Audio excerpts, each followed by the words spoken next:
हरे कृष्णा। गुड्डू की दुनिया में आपका स्वागत है। आज हम पुरुषोत्तम मास के महत्व के बारे में जानेंगे। एक समय सहस्त्रों ऋषि नेमिषारण्य नामक पवित्र स्थान पर यज्ञ संपन्न करने के लिए एकत्रित हुए। सौभाग्य से विभिन्न तीर्थ स्थानों की यात्रा कर रहे महान संत सूत गोस्वामी अपने शिष्यों सहित वहां आ पहुंचे। वहां उपस्थित साधुजन उनके दर्शनों से प्रसन्न उठे। उनसे सम्मानित करने के लिए वे तुरंत उनने अपने स्थानों पर खड़े हो गए और उन्हें बहुत सुंदर वह शासन दिया और उस पर विराजमान होने के लिए करबद्ध निवेदन किया। नेमिषारण्यों के ऋषियों ने हाथ जोड़कर सूत गोस्वामी से कहा, हे सूत जी, हमें परम पुरुषोत्तम भगवान के अद्भुत कार्यकलापों तथा लीलाओं की कथा सुनाइए। वैसे तो श्री भगवान की सहस्त्र ऐसी कथाएं हैं, परंतु हम उनकी वह गाथा सुनना चाहते हैं जिसे सुनकर हम भवसागर से मुक्त हो सके और भगवत धाम वापस जा सकें। शौनकादि ऋषियों की प्रार्थना सुनकर सूत गोस्वामी कहने लगे, हे ऋषियों, कृपया आप मुझसे श्रवण कीजिए। सबसे पहले मैं पुष्कर तीर्थ गया। तत्पश्चात कई सहस्त्र पवित्र तीर्थों की यात्रा करते हुए अंत में मैं हस्तिनापुर पहुंचा, जहां मैंने गंगा के किनारे हजारों ऋषियों को परीक्षित महाराज के साथ बैठे हुए देखा। तभी वहां महान संत श्री सुखदेव गोस्वामी आए और वहां विराजित ऋषियों ने खड़े होकर हाथ जोड़ते हुए उनका अभिवादन किया। सर्वसम्मति से सभी ऋषियों ने श्रील सुखदेव गोस्वामी को वह शासन प्रदान किया जिससे वह परीक्षित महाराज को कृष्ण कथा सुनाए। हे ऋषियों, अभी अभी मैं हस्तिनापुर से आया हूँ, जहाँ मैंने श्री सुखदेव गोस्वामी के मुखारबिंद से श्रीमद् भागवत का श्रवण किया है। अब मैं आपको श्री भगवान के सर्व आकर्षक कार्यकलापों और लीलाओं का वर्णन करूंगा। बहुत काल पूर्व एक समय श्री नारद मुनि बद्रिकाश्रम पहुँचे, जो श्री नारायण ऋषि का निवास स्थान है। उनके चरण कमलों से अलकनंदा बह रही थी। नारद जी ने श्री नारायण को प्रणाम किया और प्रार्थना की, हे देवताओं, हे स्वामी, हे कृपा के सागर, हे सृष्टिकर्ता, आप पूर्ण सत्य हैं और सभी सत्यों के सार हैं। मैं आपको दंडवत प्रणाम करता हूँ। हे प्रभु, इस भौतिक जगत में सभी जीवात्माएं पूरी तरह से इंद्रिय तृप्ति में लिप्त हैं। वह सभी अपने जीवन के वास्तविक लक्ष्य को भूल चुके हैं। इसलिए कृपया हमें श्री भगवान के विषय में कुछ बताइए, जिससे गृहस्थों तथा मेरे जैसे सन्यासियों को आत्म साक्षात्कार करने तथा भगवत धाम वापस जाने के लिए सहायता मिल सके। श्री नारद मुनि के मधुर वचन सुनकर श्री नारायण मुस्कुराए। उन्होंने कहा, हे नारद, परम पुरुषोत्तम भगवान श्री कृष्ण की परम पवित्र लीलाओं के विषय में मुझसे श्रवण करो, क्योंकि उनकी लीलाओं का श्रवण आपके पापों को मुक्त कर देगा। आप पहले से ही उनकी लीलाएं और कार्यकलापों से परिचित हैं, परंतु सर्वसाधारण के हित के लिए आपने पुनः उन्हें सुनने की इच्छा प्रकट की है। अतः मैं आपको पवित्र पुरुषोत्तम मास की महिमा का वर्णन करूंगा, जिसमें इतनी शक्ति है कि वह न केवल आपको भौतिक सुख सुविधाएं प्रदान कर सकता है, अपितु आपको जीवन के अंत में भगवत धाम लौट जाने के लिए समर्थ बना सकता है। नारद जी ने पूछा, हे भगवान, मैंने कार्तिक, चैत्र आदि सभी मासों की महिमा श्रवण की है, परंतु यह पुरुषोत्तम मास कौन सा महीना है? हे कृपा के सागर, कृपया मुझे इस पावन मास के विषय में सब कुछ बताइए। इस मास के गुणानुवाद की क्या विधि है? मुझे इस मास में विशेष रूप से कैसे व्यवहार करना चाहिए? मुझे स्नान कैसे करना चाहिए? दान कैसे करना चाहिए? कृपया मुझे सब विस्तार से बताइए। श्री सूत गोस्वामी ने कहा, हे ऋषियों, नारद मुनि के सब प्रश्न सुनने के पश्चात चंद्रमा जैसे मुख वाले भगवान श्री नारायण ने कहना शुरू किया, हे नारद, मैं तुम्हें वह सब कुछ बताऊंगा जो बहुत पहले भगवान श्री कृष्ण ने युधिष्ठिर महाराज को बताया था। एक समय धर्मराज युधिष्ठिर जुए के खेल में अपना सब कुछ अर्थात अपना राज्य, अपना महल, यहाँ तक कि अपनी सती पत्नी द्रौपदी भी दुर्योधन को हार गए। उस समय द्रौपदी पूरे राज्यसभा के सामने दुशासन द्वारा अपमानित की गई थी, परंतु जब दुशासन ने द्रौपदी को नग्न करना चाहा तो उस संकटपूर्ण अवस्था में श्री कृष्ण ने उसकी रक्षा की। इस घटना के बाद महाराज युधिष्ठिर अपने भाइयों तथा पत्नी के साथ अपना राज्य छोड़कर वृंदावन के काम्य वन में रहने के लिए चले गए। एक बार देव के पुत्र श्री कृष्ण पांडवों से भेंट करने के लिए उस वन में गए। द्रौपदी सहित सभी पांडव अपने भगवान श्री कृष्ण को देखकर अत्यंत प्रसन्न हुए और श्री भगवान के दर्शन करते ही वे तुरंत कष्ट भरे वन्य जीवन को भूल गए। श्री कृष्ण के दर्शन मात्र से ही उनमें नव जीवन की समृद्धि हो गई। उन्होंने श्री भगवान के चरण कमलों में दंडवत प्रणाम किया। जैसे ही श्री कृष्ण ने पांडवों की दुर्दशा देखी, वे अत्यंत विकल हो उठे और साथ ही साथ दुर्योधन के प्रति बहुत क्रोधित हो गए। की मुद्रा से ऐसा लगा मानो वे सारे ब्रह्मांड को नष्ट कर देंगे। और इस पर पांडव अत्यंत भयभीत हो उठे और सभी बहुत विनीत भाव से श्री भगवान से प्रार्थना करने लगे। अर्जुन की विनीत प्रार्थनाओं को सुनकर श्री कृष्ण ने अपने आप को शांत किया और कहा, हे अर्जुन, तुम्हारी मित्रता तथा भक्ति के वशीभूत होकर मैं अब तुम्हें पुरुषोत्तम मास का अद्भुत इतिहास सुनाऊंगा। एक समय विधाता के विधान से संसार में अधिक मास का प्राकट्य हुआ। सबने इस मास को अपवित्र माना और यहाँ तक कि मल के समान समझा। जैसे मल को छूना वर्जित है, वैसे यह मास भी अस्पृश्य माना जाता है। यह असुरक्षित और ईर्ष्यानिंदिक माना जाता है तथा सभी लोग धार्मिक तथा शुभ कार्यों के लिए अनुचित जानकर इसका बहिष्कार करते थे। इससे इस मास की देवी बहुत खिन्न हो गई, क्योंकि सभी इसका बहिष्कार करते, अपशब्द कहते तथा कठोर शब्दों से इसकी निंदा भी करते। अंत में अपनी दयनीय अवस्था का वर्णन करने के लिए वह देवी बैकुंठ चली गई। वहां भगवान विष्णु को अपना सिंहासन पर विराजमान देखकर वह दुखी तथा खिन्न अवस्था में उनके चरण कमलों पर गिर पड़ी। उसकी आंखों से अनवरत अश्रुधारा बह रही थी। वह भगवान से प्रार्थना करने लगी, हे कृपा के सागर, मैं पूर्णतया विवश होकर आपकी शरण में आई हूँ। मैं संसार के लोगों द्वारा बहिष्कृत और निंदित हूँ। मैं बहुत विवश हूँ। कृपया मेरी रक्षा कीजिए और मुझ पर कृपा कीजिए। कृपया मेरी उपेक्षा मत कीजिए। यह शब्द कहते हुए अधिक मास हतोत्साहित होकर श्री विष्णु के सन्मुख बैठ गई और जोर जोर से रोने लगी। अधिक मास की विनीत और दयनीय अवस्था को देखकर श्री विष्णु उसके प्रति द्रवित हो उठे। वह कहने लगे, शोक मत करो, मैं सभी पीड़ाओं से तुम्हें मुक्त कर दूंगा। कृपया रोना बंद करो। मेरे चरण की शरण लेने के बाद दुखी होना उचित नहीं है। इस तरह भगवान द्वारा सांत्वना दिए जाने पर अधिक मास ने कहा, हे भगवान, आप मेरी दुखद अवस्था से अच्छी तरह परिचित हैं। इन तीनों लोकों में मुझसे अधिक दयनीय स्थिति में कोई नहीं होगा। महीने, वर्ष, दिन, रातें तथा दिशाएं सभी आप द्वारा सुरक्षित हैं और इसलिए वह सभी अपनी विशेष प्रसन्नचित मुद्रा में स्वतंत्र रूप से तथा निर्भीक होकर चारों ओर विचरण करते रहते हैं। परंतु मैं अधिक मास हूँ, इसलिए ना तो कोई मेरा नाम है, ना ही मेरा कोई रक्षक है और ना मुझे आश्रय देने वाला मेरा कोई पति है। सभी देवताओं तथा मनुष्यों ने भी शुभ कार्यों के लिए मेरा बहिष्कार कर दिया है। हे भगवान, इस कारण मैं तुरंत मर जाना चाहती हूँ। हे नारद, अब इस अधिक मास ने बारंबार कहा, मैं मरना चाहती हूँ, मैं मरना चाहती हूँ, मैं मरना चाहती हूँ, और वह भगवान के श्री चरणों पर मूर्छित होकर गिर पड़ी। भगवान श्री विष्णु के आदेश पर गरुड़ जी ने अधिक मास को पंखा करना शुरू किया और कुछ समय बाद वह उठ खड़ी हुई और श्री भगवान से कहने लगी, हे ब्रह्मांड के स्वामी, मुझे अपना आश्रय चाहिए। कृपया मेरी रक्षा कीजिए। भगवान विष्णु ने अधिक मास से कहा कि हे पुत्री, कृपया दुखित मत हो, तुम्हारा दुख शीघ्र दूर हो जाएगा। उठो और मेरे साथ गोलोक वृंदावन चलो, जहाँ बड़े बड़े योगी भी नहीं पहुँच पाते। गोलोक भगवान श्री कृष्ण का निवास स्थान है। यहाँ भगवान श्री कृष्ण द्विभुज रूप में वास करते हैं और वे सदा गोपियों द्वारा घिरे अपनी नित्य लीलाओं का आनंद लेते रहते हैं। गोलोक के वासी परम पुरुषोत्तम भगवान श्री कृष्ण ही तुम्हें दुखों से मुक्त करेंगे। कृपया मेरे साथ उनकी शरण में चलो। तब भगवान विष्णु मल मास अधिक मास का हाथ पकड़कर उन्हें गोलोक की ओर ले चले। दूर से भगवान विष्णु तथा मल मास ने गोलोक की उज्ज्वल दीप्ति का अनुभव किया और उसके प्रकाश से विवश हो मलमास ने अपनी आंखें बंद कर ली। इसलिए मलमास को पीछे छोड़कर भगवान विष्णु आगे बढ़ते गए और अनंतः मुख्य द्वार पर पहुंच गए। वहां द्वारपाल ने श्री विष्णु जी को सादर प्रणाम किया। परम भगवान ने निवास स्थान पर पहुंचकर श्री विष्णु श्री कृष्ण से मिले, जो अपनी अतरंगा गोपियों से घिरे हुए थे। श्री रमा देवी के पति श्री विष्णु ने श्री कृष्ण को दंडवत प्रणाम किया। तत्पश्चात उन्होंने अधिक मास से भी भगवान श्री कृष्ण को सादर प्रणाम करवाया, यद्यपि वह उच्च स्वर से रो रही थी। तत्काल श्री कृष्ण ने पूछा, ये रो क्यों रही है? वह गोलोक वृंदावन में है तो वह रो क्यों रही है?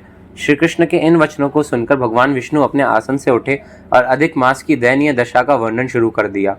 उन्होंने भगवान को अनुनय विनय की कि कृपा से इस असुरक्षित मास की रक्षा कीजिए। आपके अतिरिक्त कोई नहीं है जो अधिक मास को उसके नारकीय जीवन से बचा सके और पूर्ण सुरक्षा प्रदान कर सके। यह वचन बोलकर श्री विष्णु श्री कृष्ण के सन्मुख हाथ बांधकर खड़े हो गए।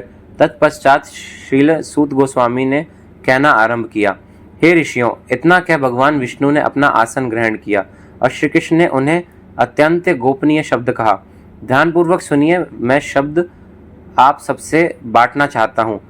पुरुषोत्तम भगवान श्री कृष्ण ने कहा, हे श्री विष्णु, आपने अधिक मास को मेरे पास लाकर बहुत उत्तम कार्य किया है। आप यह कार्य संपन्न करके और अधिक ख्याति प्राप्त करेंगे, क्योंकि आपने इस मल मास को स्वीकार किया है। मैं भी इसे स्वीकार करता हूँ। मैं इस अकिंचन मास को गुण, ख्याति, ऐश्वर्य, उपलब्धि, सफलता और भक्तों को वर देने में अपना समान समर्थ कर दूंगा। ये मास मेरे समान सशक्त होगा। मैं इस अपमानित मास को अपने सारे दिव्य गुण प्रदान कर दूंगा। ये मास इस संसार में मेरे नाम के अनुसार पुरुषोत्तम मास के नाम से विख्यात होगा। हे जनार्दन, चूंकि यह मेरे गुणों से ओतप्रोत हो गई है और अब मैं इस पुरुषोत्तम मास का पति और संरक्षक बनूंगा, और अब मेरे समान होने पर यह सभी मासों की स्वामिनी होगी। अब यह मास सभी द्वारा पूजनीय होगा। सभी इसे आदर सम्मान प्रकट करेंगे। सभी को इसकी पूजा करनी चाहिए। ये मास इसके अनुपालक को मेरे समान वरदान देने में सशक्त होगा। इस मास की पूजा करने वाले अपने पूर्व जन्मों के कर्म फलों को जलाकर राख कर देगा और इस जीवन में आनंद भोग करने के उपरांत भगवत धाम वापस लौट जाएगा। श्री कृष्ण ने आगे कहा, हे गरुड़ध्वज, मेरा गोलोक धाम ना तपस्या करने वालों को, ना पुण्य कार्य में लगे महात्माओं को, ना उन लोगों को जो ब्रह्मचार्य व्रत का पालन करते हैं, और ना ही उन लोगों को प्राप्त हो सकता है जो जीवन पर्यंत व्रत करते हैं, परंतु पुरुषोत्तम मास के व्रत का पालन करने मात्र और भक्त बनने से इस संसार रूपी सागर को आसानी से पार किया जा सकता है और भगवत धाम वापस जाया जा सकता है। पुरुषोत्तम मास के व्रत का पालन सभी प्रकार की तपस्याओं से उत्तम है। जैसे कि एक किसान उपजाऊ भूमि में बीज डालने पर प्रचुर फसल उत्पन्न कर सकता है, इसी तरह से एक मेधावी व्यक्ति इस पुरुषोत्तम मास में यदि परम भगवान की प्रेमामयी सेवा करेगा तो इस जीवन में आनंद प्राप्त करेगा और शरीर को छोड़ने पर भगवत धाम लौट जाएगा। एक दुर्भाग्यशाली तथा अज्ञानी व्यक्ति यदि जप नहीं करता, दान नहीं देता, श्री कृष्ण तथा उनके भक्तों का सम्मान नहीं करता, ब्राह्मणों से सद्व्यवहार नहीं करता, दूसरों के प्रति बैर भाव रखता है और जो पुरुषोत्तम मास की निंदा करता है, वह अनंत काल तक नरक भोगेगा। श्री कृष्ण ने आगे कहा, कोई व्यक्ति कैसे सफल होगा यदि वह इस पुरुषोत्तम मास में श्री भगवान की प्रेमामयी सेवा नहीं करेगा। एक व्यक्ति जो पूरी तरह से इंद्रिय तृप्ति में लिप्त है और इस पवित्र मास को कोई महत्व नहीं देता, तो वह मानो नरकगामिनी होने का पूर्ण योग्य प्राप्त बन जाएगा। सभी मनुष्यों को इस पुरुषोत्तम मास में निम्नलिखित 3 प्रकार से प्रेमामयी सेवा अवश्य करनी चाहिए। मेरे नामों के जप द्वारा मुझे श्री कृष्ण की पूजा करनी चाहिए, पवित्र नदी में स्नान करना चाहिए और दान देना चाहिए। एक भाग्यशाली व्यक्ति जो मेरे आदेशों का तथा इस पुरुषोत्तम मास व्रत की पूरी तरह पालन करता है और श्रद्धा के साथ मेरी पूजा करता है, वह इसी जीवन में यश, ऐश्वर्य तथा एक सुपुत्र की प्राप्ति करता है। इस तरह आनंदमय जीवन व्यतीत करने के बाद वह गोलोक धाम लौट जाता है। मेरे आदेशों का पालन करते हुए सभी को इस पवित्र मास की पूजा करनी चाहिए। मैंने इसे सभी मासों से उत्कृष्ट स्थान प्रदान किया है। हे रमापति विष्णु जी, इस अधिक मास के विषय में सभी प्रकार की मानसिक कल्पनाओं का त्याग कर दीजिए। अब आप इस पुरुषोत्तम मास को अपने साथ बैकुंठ लोक ले जाइए। इस तरह पुरुषोत्तम मास को संक्षिप्त विवरण देने के बाद श्री कृष्ण ने युधिष्ठिर और द्रौपदी पर कृपा दृष्टि डाली और तब अर्जुन को इस प्रकार कहना शुरू किया, हे मनुष्यों में सिंह, क्या अब आप समझ सकते हैं कि आप पांडव क्यों दुख भोग रहे हैं? जो पुरुषोत्तम मास अभी अभी गया है, उसकी उपस्थिति को ना तो आपने स्वीकार किया और ना ही उसका सम्मान किया। वह मास जो वृंदावन चंद्र को बहुत प्रिय है, व्यतीत हो गया और आपने उस पुरुषोत्तम मास की पूजा भी नहीं की, इसलिए आप दुख भोग रहे हैं। आप व्यासदेव द्वारा दिए गए अनुष्ठानिक सिद्धांतों का पालन करते रहे, परंतु जब तक आप पुरुषोत्तम मास की पूजा नहीं करेंगे, आप मेरी शुद्ध प्रेमामयी सेवा नहीं कर सकेंगे। श्री कृष्ण ने आगे कहा, मैं द्रौपदी के पूर्व जन्म की ऐतिहासिक घटना का वर्णन करने जा रहा हूँ। द्रौपदी पूर्व जन्म में मेधावी नामक एक महान ब्राह्मण ऋषि की पुत्री थी। वह अभी बच्ची ही थी कि उसकी माता की मृत्यु हो गई और वह अपने पिता के संरक्षण में पलकर बड़ी हुई। दिन प्रतिदिन उसका सौंदर्य बढ़ता रहा और वह एक सुंदर युवती रूप में निखर उठी, परंतु उसके पिता उसके विवाह का कोई प्रबंध नहीं कर रहे थे। अपनी अन्य सखियों को अपने पतियों और बच्चों के साथ आनंदमय जीवन व्यतीत करते देख वह बहुत दुखी रहने लगी। इसी बीच उसके पिता पवित्र हरिनाम का उच्चारण करते हुए इस भौतिक संसार से विदा हो गए। पिता के विछोह में उसका जीवन और दुखदायी हो गया। सौभाग्यवश उसके पिता के देहांत के शीघ्र बाद दुर्वासा मुनि उनके आश्रम में पधारे। महान ऋषि का आगमन जान द्रौपदी ने सम्मान पूर्वक उन्हें प्रणाम किया और आदर सहित उनकी पूजा की। उसने महान ऋषि को फूल और फल भेंट किए। जब दुर्वासा मुनि ने उसके आतिथ्य के प्रति आभार तथा प्रसन्नता प्रकट की तो वह उनके सामने रोने लगी। चिंतित होकर ऋषि ने जब उससे रोने का कारण पूछा तो उसने कहना शुरू किया, हे महान मुनि दुर्वासा जी, आप सर्वज्ञ हैं, आप भूत और भविष्य के विषय में जानते हैं। इस संसार में मेरा कोई आश्रय नहीं है। मैं अपने सभी नाते संबंधियों को खो बैठी हूँ। मेरे माता पिता इस संसार से विदा हो चुके हैं और मेरा कोई अग्रज भी नहीं है। मैं अविवाहित हूँ और इसलिए मेरा संरक्षक पति भी नहीं है। हे महान ऋषि, कृपया मेरे लिए कुछ कीजिए, मेरी सहायता कीजिए, मुझे एक दुखद स्थिति से उबारने के लिए परामर्श दीजिए। उनकी प्रार्थना सुनने पर दुर्वासा मुनि ने उसकी दुर्भाग्यपूर्ण अवस्था देखकर उस पर कृपा करने का विचार किया।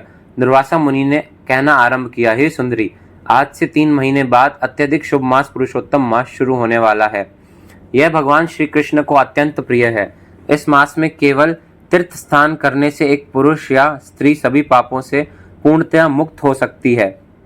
यह पुरुषोत्तम मास कार्तिक सहित अन्य सभी मासों में अधिक यशस्वी है। अन्य मासों की महिमा इस पुरुषोत्तम मास की महिमा का 16वां हिस्सा भी नहीं है। इस मास में एक बार तीर्थ स्नान करने के पुण्य फल गंगा जी में 12,000 वर्षों तक स्नान करने के समान है, या उस व्यक्ति के पुण्य फल के समान है जो गंगा या गोदावरी में तब तक पावन स्नान करता है जब तक बृहस्पति सिंह राशि में प्रवेश नहीं करता। यदि तुम इस मास में तीर्थ स्नान करो, दान करो और श्री कृष्ण के नाम का जाप करो तो तुम्हारी सारी विपत्तियां समाप्त हो जाएंगी। तुम सभी तरह की पूर्णता प्राप्त करोगी और तुम्हारी सारी कामनाएं पूर्ण हो जाएंगी। कृपया मेरी मंत्रणा का अनुसरण करो। कृपया आगामी पुरुषोत्तम मास की अत्यंत श्रद्धा से पूजन करो। इन शब्दों के बाद दुर्वासा ऋषि मौन हो गए। दुर्भाग्यवश ब्राह्मणी पुत्री को उनके वचनों पर विश्वास नहीं हुआ और वह क्रोधित हो उठी और मुनि के इन शब्दों में निंदा करने लगी। हे महान ऋषि, आप झूठ बोल रहे हैं। ये अधिक मास जो मल मास विष्टा मास कहलाता है, दूसरे महान मासों जैसे माघ, कार्तिक और वैशाख आदि से श्रेष्ठ कैसे हो सकता है? मैं आपके वचनों को कैसे सच मान लूं? आप मुझे धोखा देने का प्रयास कर रहे हैं। यह अधिक मास सभी पुण्य कार्यों के लिए अत्यधिक निकृष्ट माना जाता है। ब्राह्मण पुत्री के इन शब्दों को सुनकर दुर्वासा ऋषि बहुत क्रोधित हो उठे। उनका सारा शरीर क्रोध से जलने लगा और उनकी आंखें लाल हो गईं। परंतु युवती का असहाय अवस्था का स्मरण कर उन्होंने अपने आप को नियंत्रित किया। दुर्वासा मुनि ने युवती से कहा, हे मूर्ख, मैं तुम्हें शाप नहीं दे रहा हूं क्योंकि तुम्हारे पिताजी मेरे अच्छे मित्र थे। तुम बहुत असहाय अवस्था में हो। मूढ़ बालिका होने के कारण तुम शास्त्रों में निष्कर्ष को नहीं जानती हो। मैं अपने प्रति तुम्हारे अपराधों को गंभीरता से नहीं ले रहा हूं, परंतु साथ ही मैं पुरुषोत्तम मास के प्रति तुम्हारे अपराधों को ना तो सहन कर सकता हूं और ना ही मुझे सहन करना चाहिए। आगामी जीवन में तुम्हें अवश्यमेव इन अपराधपूर्ण शब्दों का फल भोगना पड़ेगा। तत्पश्चात महान दुर्वासा ऋषि ने श्री नारायण की सेवा करने के लिए जल्दी से उस स्थान को छोड़ दिया। श्री कृष्ण ने अर्जुन से कहा, हे निष्पाप, जब दुर्वासा मुनि वहां से चले गए तो ब्राह्मणी कन्या पूर्व जन्म की द्रौपदी एक क्षण में अपना सारा ऐश्वर्य खो बैठी। पुरुषोत्तम मास के प्रति अपराधी होने पर उसका सारा शरीर कुरूप होने लगा और उसके शरीर की सारी कांति नष्ट हो गई। तत्पश्चात उसने भगवान शिव की आराधना करने का विचार किया, जो आशुतोष कहलाते हैं और शीघ्र ही प्रसन्न हो जाते हैं। तत्पश्चात ब्राह्मणी युवती ने पार्वती के पति भगवान शिव की कठोर तपस्या करनी आरंभ कर दी। वह अनवरत 9,000 वर्षों तक तपस्या में लगी रही। ग्रीष्म ऋतु में प्रचंड सूर्य की गर्मी में वह आग द्वारा घिरकर ध्यान में लीन रही। सर्दी में वह बर्फ के समान ठंडे जल में ध्यान में मगन रही। उसकी कठोर तपस्याओं को देखकर देवता लोग भी भयभीत थे। भगवान शंकर ब्राह्मणी कन्या की पूजा और तपस्या से प्रसन्न होकर उसके समक्ष प्रकट हो गए। भगवान शिवजी के उपस्थित होते ही उसका शारीरिक निर्बलता समाप्त हो गई और वह पुनः सुंदर दिखने लगी। भगवान शिवजी को अपने समक्ष देखकर वह मन ही मन उनकी पूजा करने लगी और तत्पश्चात उन्हें प्रसन्न करने के लिए सुंदर प्रार्थनाएं करने लगी। उस कन्या से प्रसन्न होकर भगवान शिवजी ने कहा, हे तपस्विनी सौभाग्यशालिनी, अब कृपया मुझसे कुछ वरदान मांगो। मैं तुम पर बहुत प्रसन्न हूँ। तुम जितना कामना करो मैं तुम्हें उतना दे दूंगा। भगवान शिव के मुख से इन वचनों को सुनकर ब्राह्मणी कन्या ने कहा, हे दीन बंधु, यदि आप मुझ पर प्रसन्न हो तो मुझे एक अच्छा पति वरदान कर दो। पुनः यही वचन बोलते हुए उसने कहा, मुझे पति दो। इस तरह 5 बार बोलने पर वह मौन हो गई। तत्पश्चात भगवान ने उत्तर दिया, तथास्तु। तुम्हें 5 बार पति की कामना की है, अतः तुम्हारे 5 पति होंगे।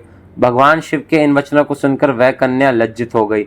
उसने कहा, हे भगवान, एक कन्या के 5 पति हो, यह बहुत निकृष्ट बात है। कृपया अपने वचनों को वापस ले लीजिए। भगवान शिव ने तब बड़ी गंभीरता से कहा, यह मेरे लिए असंभव है। तुमने जो कुछ मुझसे मांगा वह मिलेगा। आगामी जीवन में तुम्हारे 5 पति होंगे। पहले भी तुमने दुर्वासा मुनि का परामर्श न मानकर पुरुषोत्तम मास के प्रति अपराध किया था। हे कन्या, मुझमें और दुर्वासा मुनि में कोई अंतर नहीं। भगवान श्री कृष्ण के आदेश अनुसार ब्रह्मा जी सहित हम सब देवता और नारद जी जैसे महान ऋषि भी इस पुरुषोत्तम मास की पूजा करते हैं। पुरुषोत्तम मास के भक्त इसी जीवन में सभी तरह के सौभाग्य को प्राप्त करते हैं तथा जीवन के अंत में वह गोलोक धाम अर्थात श्री कृष्ण के धाम लौट जाते हैं। इस पवित्र पुरुषोत्तम मास की अपराधी होने पर तुम्हें आगामी जीवन में 5 पति प्राप्त होंगे। यह सुनकर वह कन्या उद्विग्न हो उठी, परंतु भगवान शिवजी तत्काल वहां से अदृश्य हो गए। भगवान शिवजी के प्रस्थान करने पर वह बहुत उदास हो गई तथा अपने भावी जीवन के लिए बहुत भयभीत भी। इस प्रकार कुछ दिनों बाद विधाता की इच्छा से उस कन्या ने अपने देह का त्याग कर दिया। श्री कृष्ण ने तब कहा, हे अर्जुन, इसी बीच राजा द्रुपद एक बहुत बड़ा यज्ञ कर रहे थे। इस यज्ञ की अग्नि से उस ब्राह्मणी युवती ने पुनः जन्म लिया।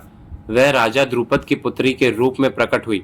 हे अर्जुन, मेधावी ऋषि की वही कन्या संसार में द्रौपदी नाम से विख्यात हुई और वह कोई नहीं अपितु तुम्हारी पत्नी है।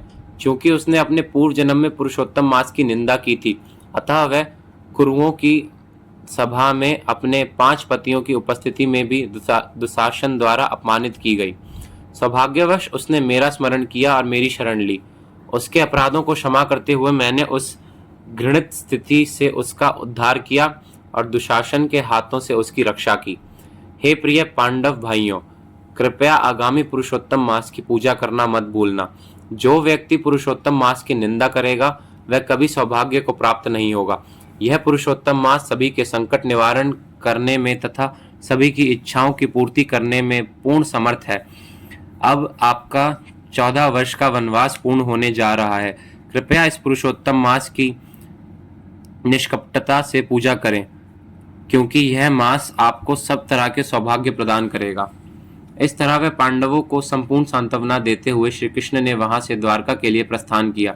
कुछ समय बाद जब पुरुषोत्तम मास प्रकट हुआ तो महाराज युधिष्ठिर ने अपने छोटे भाइयों तथा द्रौपदी को श्री कृष्ण के वचन याद दिलाए। उन सभी ने श्री कृष्ण के निर्देश अनुसार सभी कार्य किए। उन्होंने अनेक प्रकार से पुरुषोत्तम श्री कृष्ण की पूजा की। इस तरह पुरुषोत्तम व्रत संपन्न कर उन्होंने अपना खोया हुआ राज्य प्राप्त कर लिया और भगवान श्री कृष्ण के अनुग्रह से आनंदमय जीवन व्यतीत कर भगवत धाम वापस लौट गए। एक बुद्धिमान व्यक्ति को सदा एक पवित्र आत्मा से कृष्ण कथा का श्रवण करना चाहिए। इस तरह उसे कृष्ण का ध्यान करते हुए अन्य भक्तों के साथ कृष्ण लीलाओं की चर्चा करनी चाहिए। विश्राम करते हुए उसे श्री कृष्ण का ही चिंतन करना चाहिए। एक गृहस्थ को तो सच्चाई और शांतिपूर्वक अपने उत्तरदायित्व को निभाना चाहिए, दूसरों के प्रति हिंसा नहीं करनी चाहिए और संत पुरुषों तथा साथ ही अकिंचन व्यक्तियों के प्रति भी दयालु होना चाहिए। एक गृहस्थ को कुछ महत्वपूर्ण नियमों का पालन करना चाहिए, जैसे पशु रक्षा, सत्य भाषण, कृपालुता और अहिंसा आदि। तत्पश्चात श्रील सूत गोस्वामी ने भगवान नारायण और नारद जी के बीच हुई चर्चा का वर्णन नैमिषारण्य के ऋषियों से कहा। उन्होंने कहा, हे ब्राह्मणों, इस तरह भगवान नारायण से पुरुषोत्तम मास के विषय में सब कुछ सुनकर महान संत नारद मुनि बहुत प्रसन्न हुए। उन्होंने बार बार उन्हें सम्मानित किया तथा इस प्रकार बोलने लगे, ओह, ये पुरुषोत्तम मास सभी मासों में उत्तम मास है। यह सभी प्रकार के व्रतों तथा तपस्याओं से भी महान है। यदि कोई केवल निष्ठापूर्वक पुरुषोत्तम मास की महिमा का वर्णन सुन ले तो भी पुरुषोत्तम भगवान की प्रेमामयी सेवा प्राप्त कर सकता है और उसके सारे पाप कर्मों के फलों का तुरंत नाश हो जाता है। जो कोई पुरुषोत्तम व्रत का पालन करता है और पुरुषोत्तम मास की उचित रूप से पूजा करता है, उसे असीमित पुण्य फल प्राप्त होंगे और वह गोलोक धाम प्राप्त करेगा। पुरुषोत्तम मास की महानता का वर्णन करने के बाद श्री सूत गोस्वामी ने एकत्रित ऋषियों से अनुमति ली, गंगा में स्नान किया और अपने नित्य कर्तव्यों का संपन्न किया। वे कृतज्ञतापूर्ण सहमत हुए और तब उन्होंने उन्हें विनम्र सम्मान प्रकट किया और वे गंगा की ओर चल पड़े। तत्पश्चात नैमिषारण्य के ऋषिगण आपस में वार्तालाप करने लगे, ओह, यह पवित्र पुरुषोत्तम मास अत्यधिक यशस्वी है और इसका इतिहास पुरातन है। यह इतना दयालु है कि सभी भक्तों की कामनाओं को उसी तरह पूर्ण कर देता है जैसे कल्प वृक्ष। कितना महान है ये पुरुषोत्तम मास।